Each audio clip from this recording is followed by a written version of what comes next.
Fascination for computers and technology, and I made a few apps for the iPhone, iPod Touch, and iPad. I'd like to share a couple with you today. My first app was a unique fortune teller called Earth Fortune that would display different colors of Earth depending on what your fortune was. My favorite and most successful app is Bustin' Jeeber, which is a Justin Bieber whack-a-mole.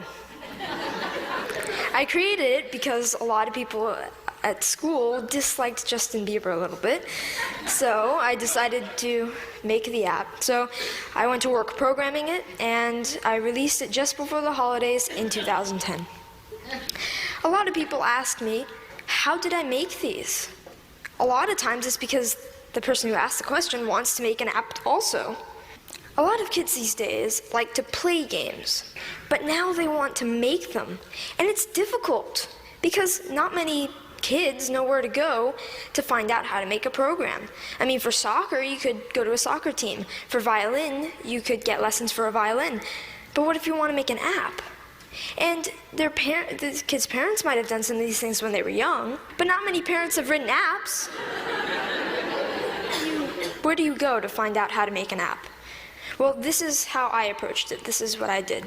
First of all, I've been programming in multiple other programming languages to get the basics down, such as Python, C, Java, etc. And then Apple released the iPhone, and with it, the iPhone Software Development Kit. And the Software Development Kit is a suite of tools for creating and programming an iPhone app. This opened up a whole new world of possibilities for me.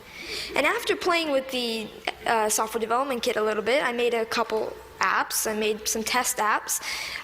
One of them happened to be Earth Fortune, and I was ready to put Earth Fortune on the App Store.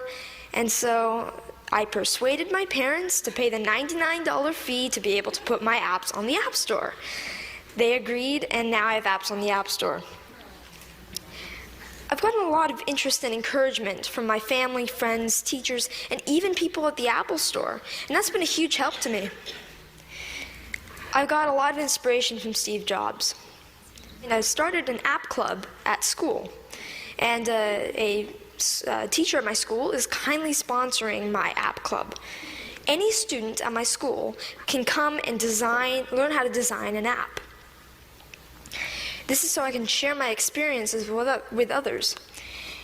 There's these programs called the iPad Pilot Program, and some districts have them. I'm fortunate enough to be part of one.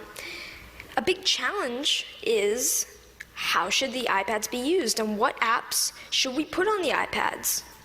So we're getting feedback from teachers at the school to see what kind of apps they'd like. When we design the app and we sell it, it will be free to local districts and other districts that we sell to. All the money from that will go into the local ed foundations. These days, students usually know a little bit more than teachers with the technology. So, sorry. So this is a resource to teachers, and educators should recognize this resource and make good use of it. I'd like to finish up by saying what I'd like to do in the future. First of all, I'd like to create more apps, more games. I'm working with a third-party company to make an app. I'd like to get into Android programming and development. And I'd like to continue my app club and find other ways for students to share knowledge with others. Thank you.